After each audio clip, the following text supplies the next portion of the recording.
Hello दोस्तों, आज हम बात करेंगे वेरिकोसील के बारे में। मेल्स में या लड़कों में वेरिकोसील बहुत कॉमन हो गई है क्योंकि आजकल शरीर तो हो गए कमजोर। तो जब कोई ज्यादा वजन उठा लेता है या लाइफ स्टाइल ठीक नहीं चल रही है तो उसकी वजह से कॉन्स्टिपेशन है, हार्ड स्टूल है, तो फ्रेश होने में जोर ज्यादा लगाते हैं। तो किसी भी वजह से ज्यादा जोर लगने की वजह से जिस तरह से हर्निया डेवलप हो सकता है उसी तरह से वेरिकोसील भी डेवलप होता है। वेरिकोसील को समझते हैं होता क्या है। टेस्टिकल्स में जो वेन की ब्लड सप्लाई है उसमें कुछ अवरोध आ जाए तो ब्लड वहां पर रुक जाता है, उसमें वेन ढीली हो जाती है। वेन्स के अंदर बैक फ्लो होने से बचाने के लिए वाल बने हुए हैं। अगर वेन ढीली हो जाती है तो फिर वाल पूरा उसको ब्लॉक नहीं कर पाते रास्ते को, तो ब्लैक फ्लो हो जाता है और बैक फ्लो होने की वजह से खून ज्यादा भरने में आ जाता है पर्टिकुलर एरिया में और वेन वहां से और ज्यादा ढीली हो जाती है। वेन जितनी कमजोर होगी उतनी ही वो ब्लड भरने के लिए फैल जाएगी। तो टेस्टिकल के आसपास की जो वेन है, टेस्टिकुलर वेन जो है, उसमें अगर ये ढीलापन आ जाए और ब्लड उसमें इकट्ठा होने लग जाए तो आप खुद भी फील करेंगे तो ऐसे फील होगा जैसे कुछ गुच्छे से बन गए हैं टेस्टिकल के आसपास स्क्रोटम के अंदर।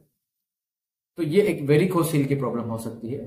अल्ट्रासाउंड रिपोर्ट में मेंशन रहेगा कि आपको वेरिकोसील है, कौन सा ग्रेड है, और भी कोई तकलीफ है, कोई सिस्ट बना हुआ है, तो वो सब उसमें क्लियर आ जाएगा। अब बात करते हैं कि ये तकलीफ जब है, किसी को पता लग गया है, तो क्या किया जाए।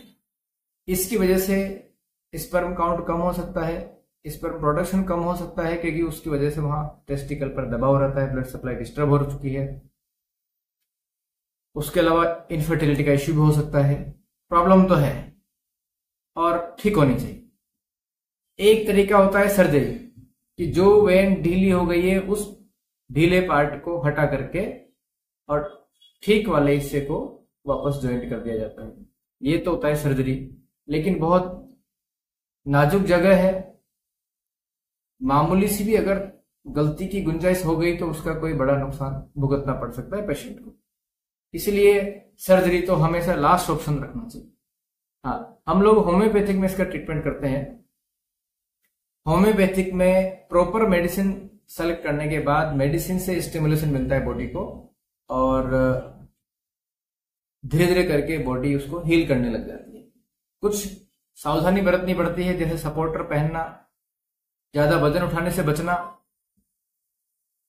कॉन्स्टिपेशन ना रहे, फ्रेश होने में जोर लगाने से बचना। इन सब बातों के हिसाब से भी दवा करनी पड़ेगी ताकि कोई तकलीफ ना रहे। धीरे धीरे करके कुछ महीनों में वेरिकोसील स्वतः ही बॉडी उसको रिपेयर कर लेता है और वो ठीक हो जाती है। एक और तरीका नेचुरल है, लीच थेरेपी। तो किसी विशेषज्ञ से मिलकर के आप लीच थेरेपी भी ले सकते हैं। इसमें क्या होगा, टेस्टिकल से ऊपर इंग्वाइनल एरिया के आसपास लीच लगाई जाएगी, जोंक, और वो वहां से ब्लड सक करेगी। उस ब्लड को निकालने से, क्योंकि वहां ब्लड की रुकावट हो रही है, तो धीरे धीरे करके वेन की साइज ठीक होने लग जाती है, तो बड़ा फायदा मिलता है उससे। तो नेचुरल ट्रीटमेंट अवेलेबल है, बहुत आसानी से ट्रीटमेंट इनका हो जाता है, बहुत आसानी से ठीक हो जाता है ताकि आगे फर्टिलिटी का भी दिक्कत नहीं रहे।